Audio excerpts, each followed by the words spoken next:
gavana aongoze Kisumu tena, na sijuti jambo hilo. Mungu ampe afya tele.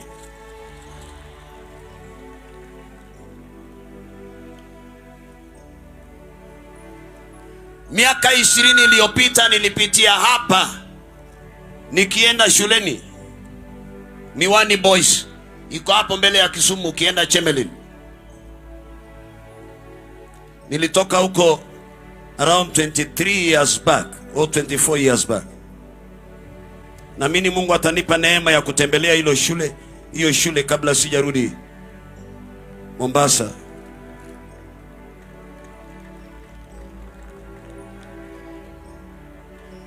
Na mimi nilipopitia hapa sikuipata ikiwa hivi, wala sikuiacha ikiwa hivi. Yeyote yule anaye contribute towards the development of this town and this city, Mungu akupe afya tele tele, na Mungu abariki taifa letu la Kenya na uongozi wake. Mpe Yesu makofi mazuri.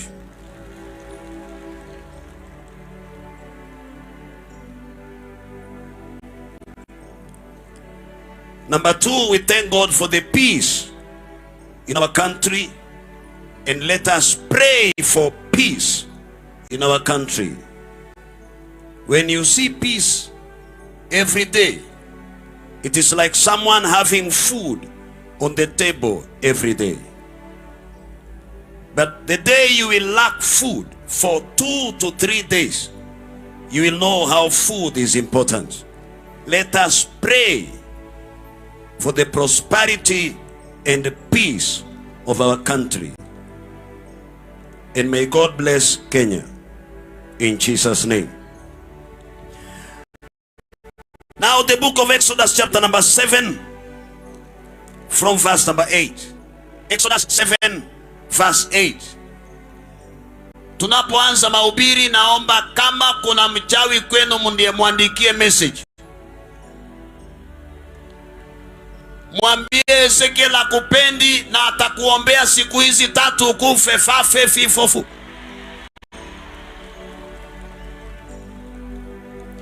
Number 2. Ikiwa kuna mganga kwenu na unamjua na umekuwa mteja wake na uko na namba yake, mtumie ujumbe. Asikie injili ya Yesu na okoke. La sivyo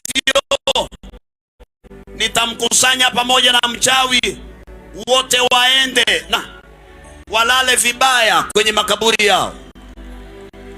Hata usipopiga makuchukia mchawi na mganga, na chukia sana. I will tell you why. Number 3. Ikiwa umesimama karibu na mpango wa kando, mwambie achana na mtu. La sivyo word number 8 today. Mwangalie mwenzao kama sura yake imebadilika, mwambie kumbe jua sasa, najua wewe ni nani. Na kujua. Chapter number 7 verse number 8. Exodus. Lord, we thank you for your grace and your power. Heal your people and set them free. Anoint this word and glory. I'm just a vessel. Mimi ni chombo tu. Nitumie kama na watu wako wakombolewe, wapone, wabarikiwe, wafu wafufuke, vipofu waone, visiwi wasikie, na viwete watembee. Yesu, mtu asinitaje popote, bali utajwe wewe peke yako. Maana nimezaliwa miaka 44 iliyopita, na wewe ni yule mwanzo leo hadi mwisho. Uliyeko na unaikuja. Yesu, najua imekupendeza tuwe hapa. Uliniambia yeyote atakaye kanyaga uwanja huu utamponya hata kabla ya mahubiri. Utamponya wakati wa mahubiri. Utafungua wengine wakati wa maombi. Wakati wa ukombozi utatenda maajabu, na sifa na heshima zitakurudia wewe. Na ni katika jina takatifu la Yesu Kristo tumeomba na kuamini. Mtu ampe Yesu makofi mazuri. Verse number 8, chapter number 7, the book of Exodus. I repeat. Then the Lord spoke to Moses and Aaron, saying, when Pharaoh speaks to you, saying, show a miracle for yourselves, then you shall say to Aaron, take your rod and cast it before Pharaoh, and let it become a serpent. So Moses and Aaron went in to Pharaoh, and they did so, just as the Lord commanded. And Aaron cast down his rod before Pharaoh and before his servants, and it became a serpent. But Pharaoh also called the wise men and the sorcerers, so the magicians of Egypt. They also did in like manner with their enchantments. For every man threw down his rod, and they became serpents. But Aaron's rod swallowed up their rods. And Pharaoh's heart grew hard, and he did not heed them, as the Lord had said. Chapter number 11, verse 1, the book of Exodus again. And the Lord said to Moses, I will bring one more plague on Pharaoh and on Egypt. Afterward, he will let you go from here. When he lets you go, he will surely drive you out of here altogether. Speak now in the hearing of the people, and let every man ask for his neighbor, and every woman from her neighbor, articles of silver, articles of gold. And the Lord gave the people favor in the sight of the Egyptians. Moreover, the man Moses was very great in the land of Egypt, in the sight of Pharaoh, in the sight of Pharaoh's servants, in the sight of the people.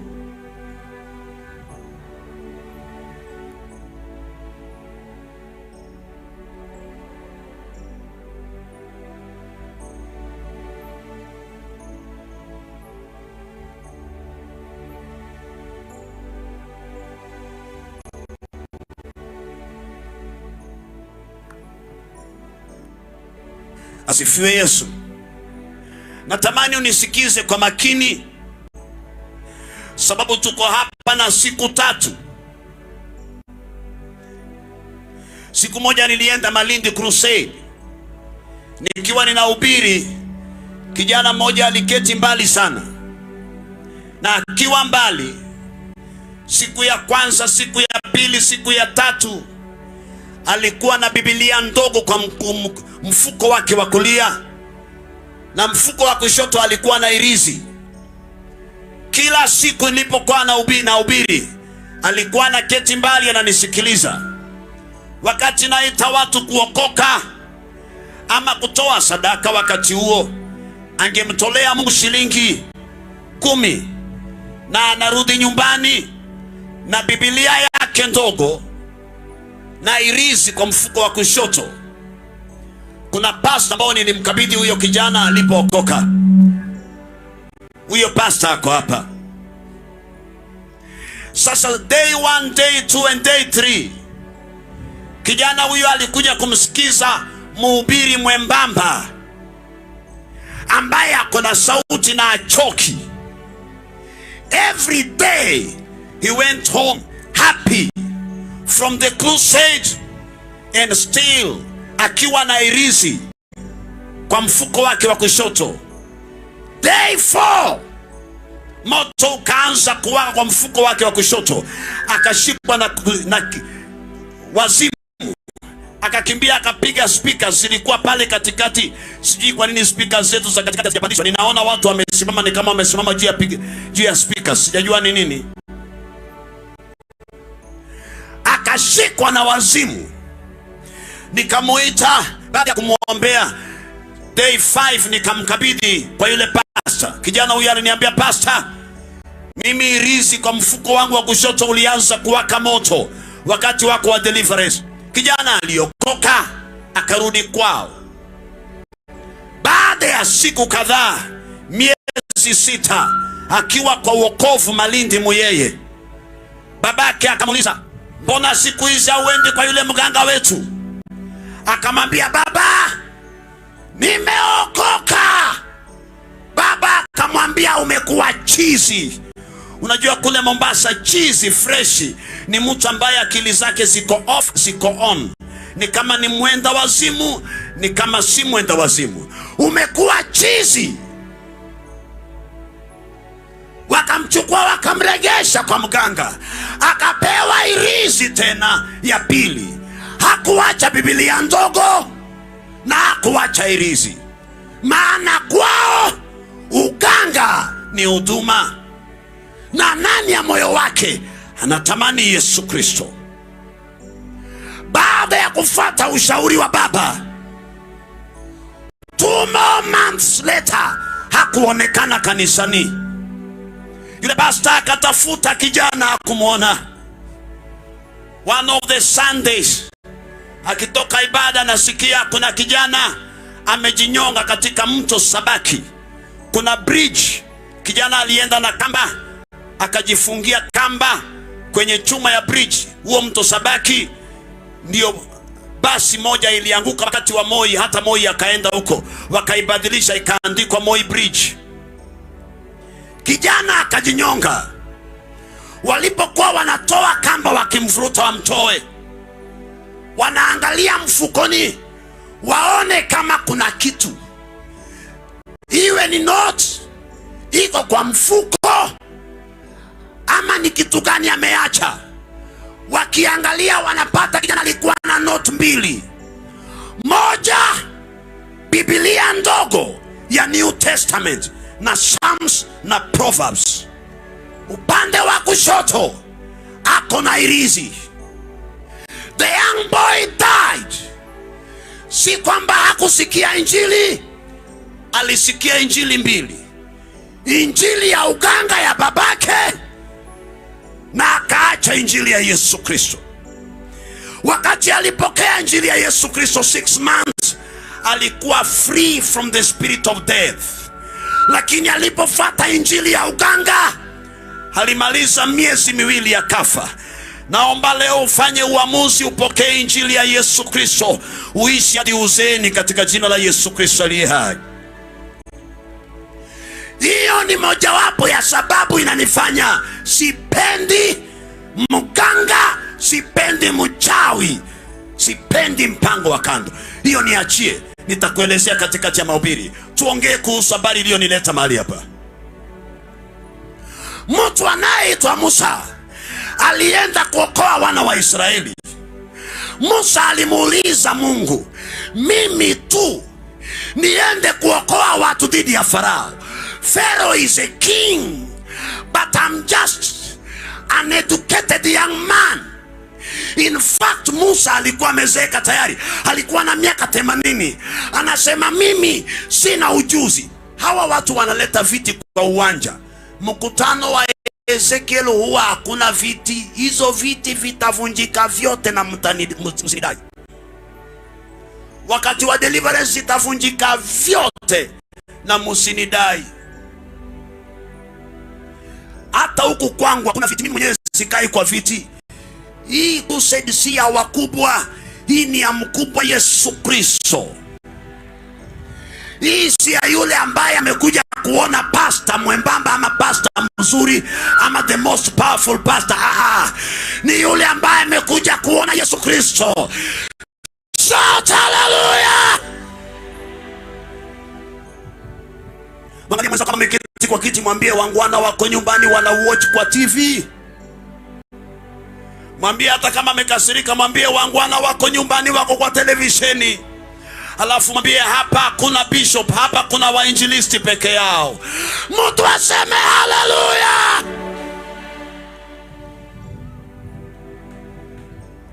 Musa akamwambia Mungu, siwezi. And God told him, you are going Moses, utaenda. Akamwambia mimi ni kigugumizi, hata ukiwa kigugumizi utaenda.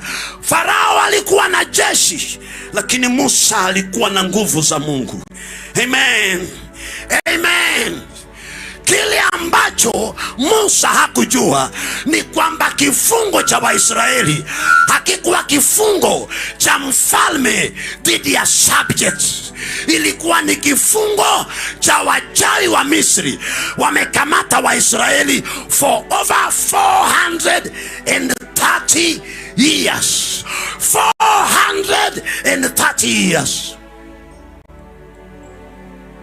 Wakati Mungu anamuita Musa, anamwambia tupa fimbo chini. Fimbo ikageuka nyoka. Akamwambia okota na mkia. Akiokota ikawa ni fimbo. Musa akaogopa. Listen to me. Kuna watu wako kwa uwanja huu, lakini baada ya siku hizi 3 Mungu atakupa kipawa haujawahi ona maishani mwako. In the next 3 days kuna nyota itakushukia kuliko ya waganga na wachawi, kuliko ya warogi ya kwenu. Shout yes! Salimia watu wawili, muulize kwenu kuna wachawi. Mwambie hapa sisi ni wachawi zaidi. Hallelujah! Kuna mtu kwao kuna wachawi? Na kuambia for free, jiunge na mimi turoge wachawi. Jiunge na mimi turoge wachawi. Shout yes!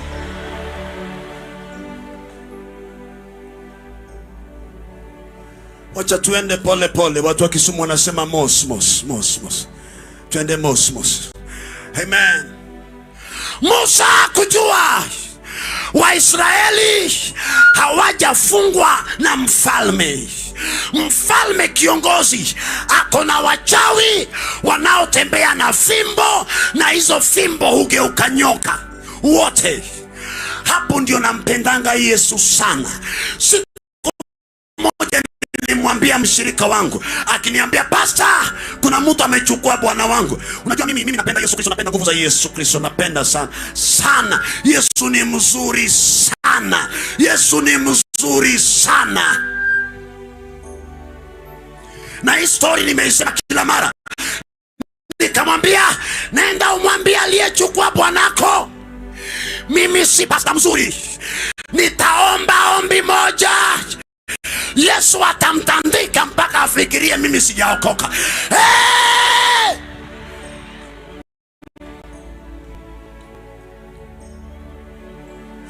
Kuna mtu anasikia mzuri? Ama unataka uende nyumbani urogwe na waganga? Unataka waganga kwenu? Nyosha mikono miwili, sema Bwana Yesu, give me power. Give me power and authority. And authority. Shout hallelujah. Huyo mama alikuwa na mganga wake aliyempa bwanake mtu. Hajui mke wa huyo mtu ni mshirika wangu. Nilimwambia Yesu, na kuomba nisiwe pastor wa kutembea kwa nyumba za washirika nikikunywa chai na mkate wa Blue Band. Nipe kipawa anayeroga mshirika tukanatane na yeye kiroho.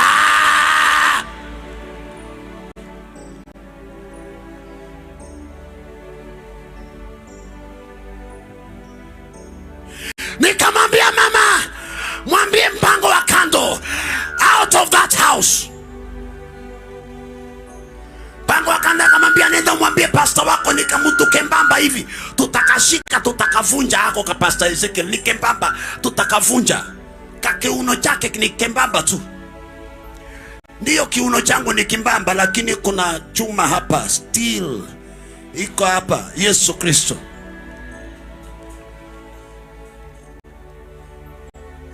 Yule mama akaenda akamwambia, mganga amesema utoke ama utakufa. Tayari wote wawili ni wajawazito. Nikamwambia hiyo roho ya mauti iangukie mpango wa kando. Wacha tukatishe hii story short. Yule mama ambaye ni mwenye ndoa alizaa na alizaa vizuri. Mpango wa kando akapelekwa Coast General Hospital, tena anapelekwa na ambulance. Alikufa na mtoto wake. Fifo. Mtolee mwenzako jicho moja, muulize unaishi kwako ama kwa mwenzako. Muulize yule uliye naye ni wako ama wa mwingine. Mwambie nikikukosa hapa nitajua kesho utakuwa wapi. Word number 8. Amen. Kuna watu unaweza ukafikiria yale unayoyapitia ni mambo ya kwenu, si ya kwenu. Kuna watu wako na uwezo wa kukamata anga, na yeyote aliyekamata anga yako atolewe katika anga yako, atolewe katika anga.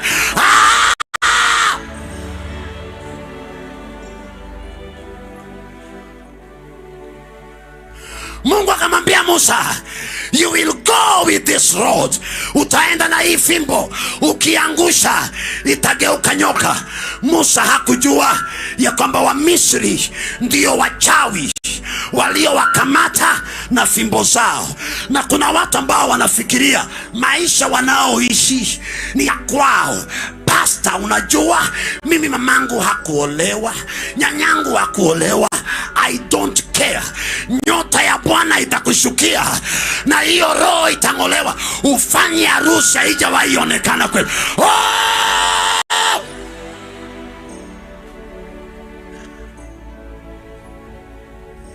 I was born in a very tiny island. Hakuna sub chief, hakuna chief, hakuna polisi. Tangu nizaliwe hadi nimalize form 4 nilikuwa sijawahi kuona harusi na macho yangu hivi. Nimeona gari nikiwa class 4. Tangu kuzaliwa hadi nimalize form 4 99 sikuwahi kuona harusi. Lakini miaka karibu 5 baadaye nilifanya harusi nikiwa sijawahi ona harusi ya mtu. Mungu akupe nyota ufanye kitu hakijawahi onekana kwenu. Shout yes, yes, yes, yes, yes.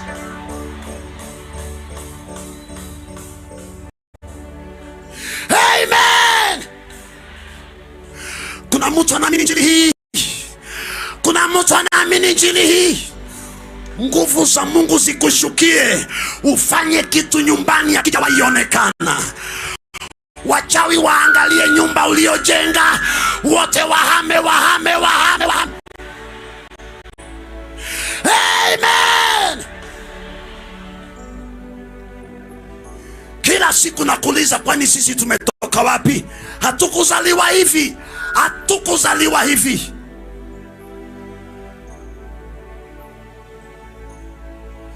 Wewe usifikirie hizi nyumba watu wanaishi, wengine hawalali.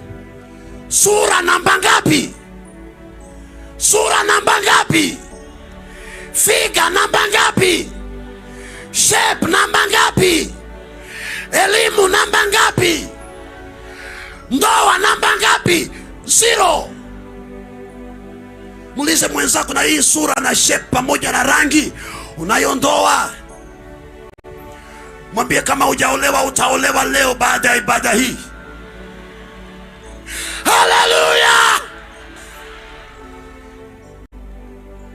Mimi naitwa Pastor Ezekiel. Usifikirie na kuchezea akili wala na kufurahisha. Nilimwombea mwanamke mwingine siku kama Sunday by saa 6 usiku, the same Sunday alikuwa ameolewa Likoni. Amen. Elimu namba ngapi? Karatasi ya masomo namba ngapi? Kizungu namba ngapi? Na unajua watu wanasema Ujaluoni kuna kizungu, hata nyanya anaongea. Ni kweli? Ni kweli? Listen to me. ikiwa madhabahu ya uchawi iko kwenu, kizungu utaongea. Hata mwenda wazimu huongea kizungu. Amen. Listen to me. Ikiwa madhabahu ya uchawi iko kwenu, utamaliza university, lakini hizo nyoka ukiziota huwezi enda kazini. Lakini siku ya leo nyoka wa shaba aingie ndani yako, upate nyota isiyo ya kawaida. Hey!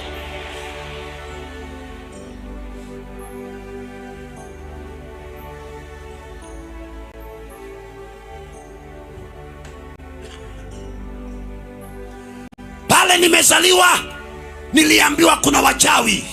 Hata mimi ni shahidi, nilijua. Nilizaliwa kwenye kanisa la Sabato. Usikasirike, hakuna kanisa mbaya, watu ndio wabaya. Amen. Makanisa yote yalianza vizuri, watu ndio wabaya ndani. Hakuna kanisa mbaya.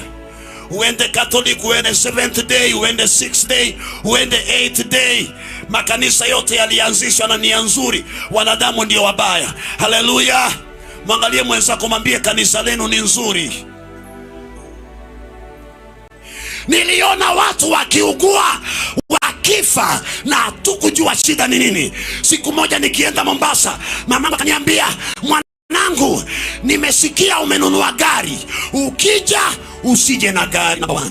Ukija na gari unijulishe, usibebe mtu. Na unajua mimi tangia nimjue Yesu Kristo niko na ujeuri wa wokovu. In fact nimekuja Kisumu, wachawi wa Western tukutane, wachawi wa Kisii tukutane, na wachawi wa hapa tukutane.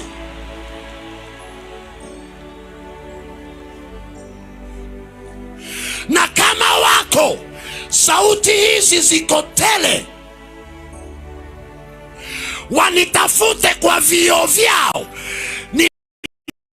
Nimezaliwa, mimi naitwa Ezekiel Evangelist, nimezaliwa 23rd of March 1978. Wanitafute kwenye kalenda yao. Wasiponikamata hawataamuka tarehe 26. Hey!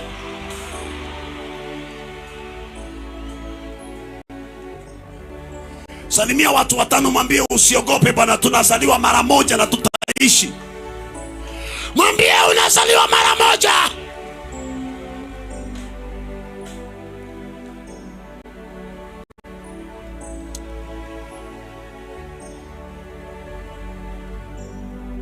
Amen. Mama moja alikuja juzi 2 weeks ago kanisani, akaniambia, pastor, naomba msamaha. Nikamuuliza nini? Mimi nilikuwa crusade Kasarani. Ulisema mpango wa kando aache mume wa mtu, nilikataa na ukatuma kunguni. Pastor, angalia mwili wangu, nimeliwa kuna kunguni, hata niame nimeliwa na kunguni, naomba msamaha. Oh, haleluya, haleluya.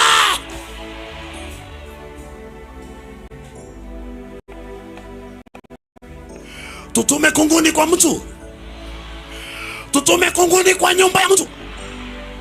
Say yes.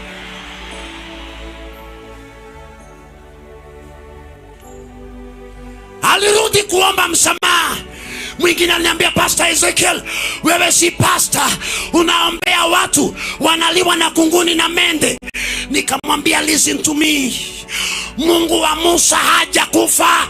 Kisumu nisikilize, Mungu wa Musa yuko, atume burukenge akamate mchawi. Haleluya. Nisikilize Kisumu, naomba unisikilize. Toka kwa yale makanisa ambao watu wanaenda kama mrenda ya Western, Bwana Yesu, na unanyongwa usiku na mchana. Mungu, muulize mwenzako, umeokoka? Mwambie usipookoka utanyongwa brother, utanyongwa. Shetani haogopi cheo, utanyongwa. Amen. Nikamwambia, mama, Umeacha mume wa mtu. Akaniambia, pastor, nimesarenda, nimeliwa, angalia miguu, nimeliwa. Leo hii tutatuma wadudu wengine na wanyama wengine. Huyu atoke hapa na hizi nguo, wewe toka hapa.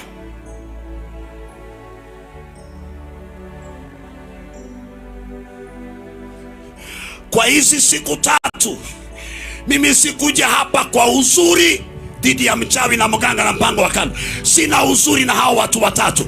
Kwa hizo siku 3, ikiwa maisha unayopitia ni ya kawaida, upepo wa damu ya Yesu Kristo itakukomboa. Kama ni mkono wa mtu, radi ya nguvu za Mungu ishuke. Radi.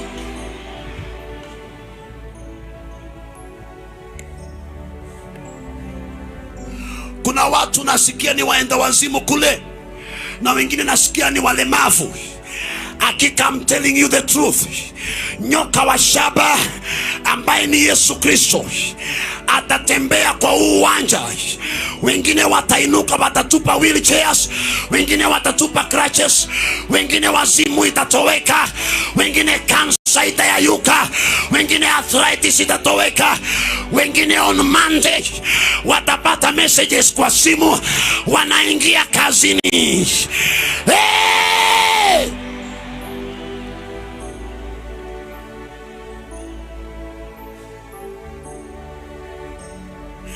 Listen to me. If you don't make a choice now and today, na ukafikiria waliofanikiwa wamefanikiwa tu. Listen to me brother. Haya magari hayakimbii barabarani kwa sababu mtu amepata kazi. Kuna watu walipata kazi, wengine wakaja hawajasoma kama wewe. Wewe umefutwa kazi, yeye ameingia na anapewa mshahara kukuliko wewe. Kuna watu mnafanya nao kazi, anakwambia ukicheza utatolewa hapa. Naomba nguvu za Mungu zikushukie leo tu. Just today, just today. Power, power, power, power.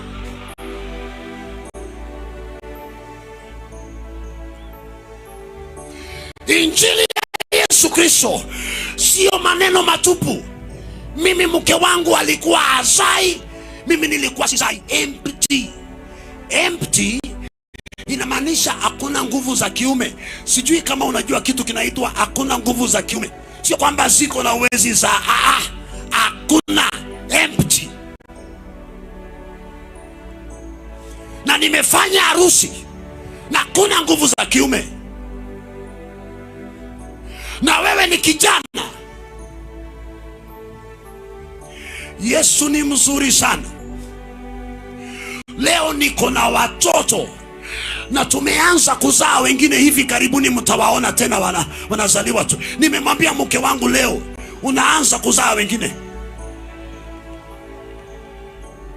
Amen. Tuliwatoa watoto wapi? Hatukuwa tunazaa. Tuliwatoa watoto wapi?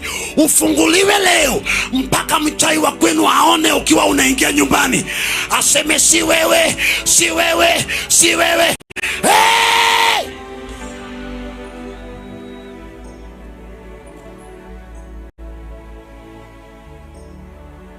Nilikwambia kwetu mamangu aliniambia, nasikia umenunua gari, usije na gari nyumbani. Nikamwambia mama, mimi ninaishi Mombasa. Mombasa kuna majini. Kama majini ya Mombasa hayawezi kuniua, mchawi wa nyumbani hawezi kuniguza. Naomba leo nikugawie kipawa mwanangu, uliye katika uwanja huu. Uishi, uwe na afya, hadi mchawi asubiri afe mapema.